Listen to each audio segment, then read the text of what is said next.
Bonjour tout le monde et bon lundi, c'est la première de la quotidienne condensée des numériques, l'essentiel de l'actu tech en quelques minutes, c'est parti. Bon voyage. Parce qu'on est lundi, on va être studieux et on va même être en avant sur ses devoirs. Windows 11 est déjà disponible. Si vous ne voulez pas attendre le 5 octobre, il suffit de s'inscrire au programme Insider de Microsoft, qui est gratuit et qui vous permettra de télécharger directement l'ISO officiel de Windows 11 et nous donner vos avis. Et ça m'arrangerait comme ça, vous taperez tous les bugs à ma place. On reste dans l'univers de Windows avec un PC chez Acer, l'Aspire Vero, qui se veut un PC écologique. Bon, alors Raphaël, du coup, a décortiqué un peu le communiqué de presse. Et en fait, on a surtout un laptop très normal dont 30% de la coque est recyclée, est faite à partir de plastique recyclé, un peu comme la souris présentée par Microsoft la semaine dernière. Vous savez quoi? On va pas s'arrêter à ça, mais si vous avez 30% d'un bout d'âme écologique, ça peut valoir la peine. On reste dans les laptops et ce coup-ci on passe du côté de macOS avec ces satanés MacBook Pro 14 et 16 pouces. Quand est-ce qu'ils vont arriver? On ne sait pas, mais ils se montrent toujours un peu plus. Une résolution qui a été en tout cas augmentée et qui a été détectée dans les dernières versions bêta de macOS Monterey. Eh bien, on montrait à 3556 par 2234 pixels pour le 16 pouces et 3024 par 1964 pixels pour le 14 pouces. C'est bien, c'est les chiffres, mais nous on veut les voir en vrai ces MacBooks. Je vous rappelle que ça fait à peu près 6 mois qu'ils sont dans la salle d'attente. Il s'agirait d'accoucher Apple. On reste chez Apple, mais ce coup-ci, on passe du côté des iPhones, les iPhone 13 Pro qui viennent de sortir. Et on avait déjà un début de scandale sur ces fameux écrans ProMotion, enfin des écrans LTPO en vrai, qui sont censés passer de 10 à 120 Hz. Et bien, des applications restaient bloquées à 60 Hz. Alors, est-ce qu'Apple nous aurait menti? Non, Apple s'est justifié. Il faut simplement que, contrairement à l'iPad, eh bien, les développeurs d'applications sur l'iPhone mettent à jour pour l'instant leurs applications pour qu'elles prennent bien en charge cet écran et profitent du 120 Hz. On reste encore une fois chez les iPhones, mais ce coup-ci on passe directement à l'iPhone 14. Et oui, c'est déjà le début officiellement de la saison des rumeurs de l'iPhone 14. Et Mark Gurman qui vient rejoindre un peu les pistes de Ming-Chi Kuo.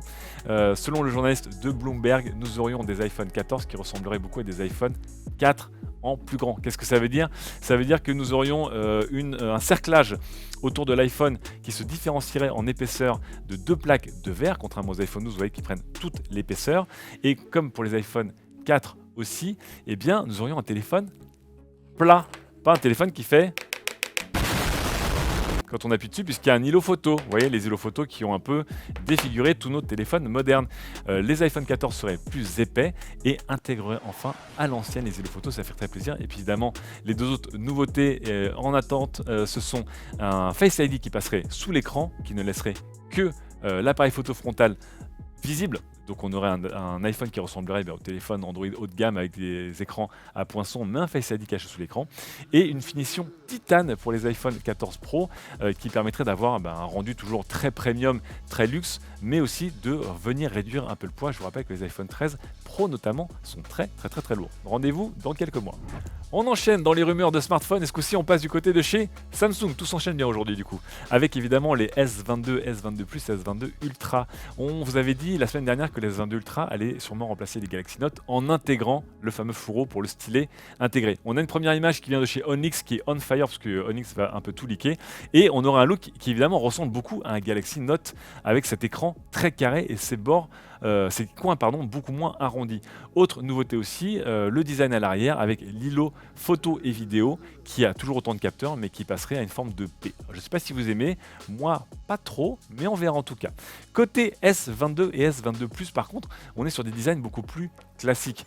Ça ressemble littéralement à des S21 puisque vous allez voir, même si le S22 s'annonce comme plus compact avec un écran qui passera à 6,07 pouces et une batterie qui passerait de 4000 à 3700 mAh, eh bien la ligne en elle-même semble inchangée. Ce sera également le cas pour le S22 Plus qui de son côté, eh bien pareil, le même leak un petit peu, garderait la même ligne, nouveau coloris de ce côté-là, toujours des leaks de chez Onyx, un écran de 6,55 pouces sûrement du Exynos 2200, juste une nouvelle couleur et peut-être aussi un nom qui pointe.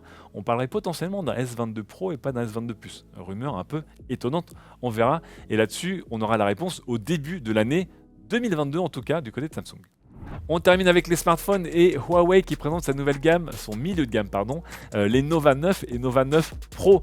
Des téléphones, vous allez voir, qui sont plutôt bien lotis puisqu'ils ont des îlots photos et vidéo assez complets, un processeur notamment Snapdragon 778, mais ce dernier, vous allez voir, ça fâche, il est en 4G. Un peu comme pour les P50, Huawei ne peut pas vraiment se fournir avec des modems actuellement dû à des restrictions. Ils ont pu récupérer des SoC Snapdragon mais pas des modems 5G de chez Qualcomm. Et évidemment, entre l'absence de 5G et l'OS en Harmony OS 2.0, eh bien on verra si ces téléphones arriveront déjà dans nos contrées et s'ils se vendront bien. C'est tout ce qu'on souhaite à Huawei qui, je vous rappelle, tente de se redévelopper hors de l'écosystème Android suite aux nombreuses interdictions, aux nombreuses enquêtes dont le géant chinois fait l'objet. Et justement, en parlant d'enquête à propos de Huawei, je vous rappelle que depuis 3 ans, sa directrice financière est assignée à résidence au Canada suite à des accusations graves de fausses déclarations, notamment envers des banques partenaires de Huawei en Occident. Eh bien, elle vient d'être libérée. Meng Wanzhou vient de pouvoir rentrer en Chine dans ce qui ressemble en fait à une sorte de guerre froide technologico-politico, c'est un petit peu compliqué, comme commercial entre la Chine et les États-Unis, puisqu'après 3 ans d'assignement en résidence, elle est rentrée, et en échange, la Chine, qui avait également arrêté 2 Canadiens sur son sol au même moment, eh bien, a relâché également ces 2 Canadiens et ils ont pu rentrer chez eux après 1000 jours d'assignation aussi à résidence, notamment en Chine. Ça ne s'arrange en tout cas pas trop malgré cette libération, et les relations entre Huawei et les marchés nord-américains et l'Occident plus généralement n'est pas prête de s'arranger. On reste en Chine ce coup-ci avec, je vous rappelle, les restrictions mises en place par le gouvernement sur les milliardaires d'un côté, mais aussi leurs citoyens et les enfants de l'autre côté. Avec le gaming, je vous rappelle, qui est restreint pour les moins de 14 ans à 1h, voire 1h30 sur quelques jours.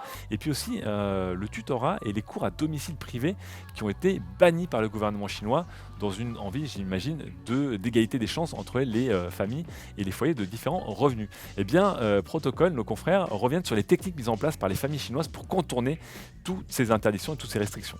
On a vu notamment que de plus en plus de professeurs se font passer pour des babysitters officiellement sur leur site d'annonce et ou donnent des cours en ligne. On voit aussi que des familles ont un nouveau terme qui s'appelle le weekend care, donc un petit peu les tâches du week-end, pour déguiser leurs annonces et leurs demandes de profs à domicile, pour passer sous couvert évidemment de la prohibition qui a été annoncée par le gouvernement chinois. Également du côté des Chinois, mais du côté des enfants ce coup-ci, on a vu, je vous en ai parlé, des plateformes qui permettent à des joueurs et des joueuses mineurs de jouer au-delà des interdictions, et ce via des plateformes qui permettaient de louer des comptes appartenant à des adultes, voire à des adultes qui proposaient leurs services pour se loguer eux-mêmes sur le compte et ensuite donner l'accès à leurs clients, donc des joueurs mineurs. Ils faisaient payer 20$ pour la création du compte et 3$ à chaque fois qu'ils devaient se loguer à la place d'un enfant. Évidemment, le gouvernement chinois est en train de faire la chasse à tous ces petits malins, et je pense que ce petit jeu du chat et de la souris n'est pas terminé du tout. On termine enfin ces actus avant de passer à la grosse actu qui était la conférence de Netflix, et on parlera de VAE de chez Specialized qui a présenté sa nouvelle gamme de vélos électriques, assistance électrique, les Turbo, Vado, Como et Tero. Vous allez voir, ce sont globalement les mêmes motorisations, les mêmes bases qu'ils partagent en commun, mais des cadres différents, avec des cadres ouverts ou fermés, et surtout un ordinateur de bord extrêmement sophistiqué, le Mastermind, qui est littéralement un petit smartphone ou un ordinateur Garmin intégré et qui vous permettra de régler votre vélo, de le bloquer à distance, de le traquer, de lui mettre un avertisseur notamment pour une présence à l'arrière que vous ne pouvez pas voir, de gérer aussi la puissance des moteurs. Bref, la totale, c'est très sophistiqué et c'est du pur Specialized. Vous verrez aussi qu'il y a différentes finitions et niveaux de motorisation notamment, et des vélos qui s'échelonnent de 2000 et quelques euros à 5000 euros dans la version la plus haut de gamme, et différents aussi cadres. Le Tero, lui, se distingue un peu de ses confrères puisque le cadre est différent, mais notamment la fourche et la pratique aussi sont différentes, puisque le Tero, lui, se destine aux vélos tout chemin et aux personnes un peu plus sportives, avec, vous voyez, un débattement de fourche avant un peu plus avancé.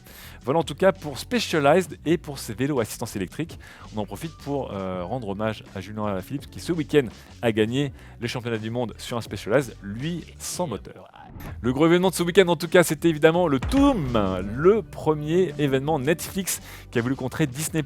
Bastien est venu ce matin en live pour nous faire un compte-rendu des nombreuses annonces qui ont eu lieu, de l'animation, des documentaires, du brésilien, du coréen, coréen, du français, de l'anglais et évidemment des stars à tous les étages pour une conférence de 3h20. C'était vraiment un festival et aussi une petite démonstration de force de la part de Netflix qui voulait un petit peu, écoutez, montrer les crocs. Je vous rappelle que Netflix, sa croissance a un petit peu ralenti ces derniers temps. Et là, on en a eu un peu dans tous les sens avec beaucoup d'acteurs, beaucoup d'actrices, beaucoup de projets.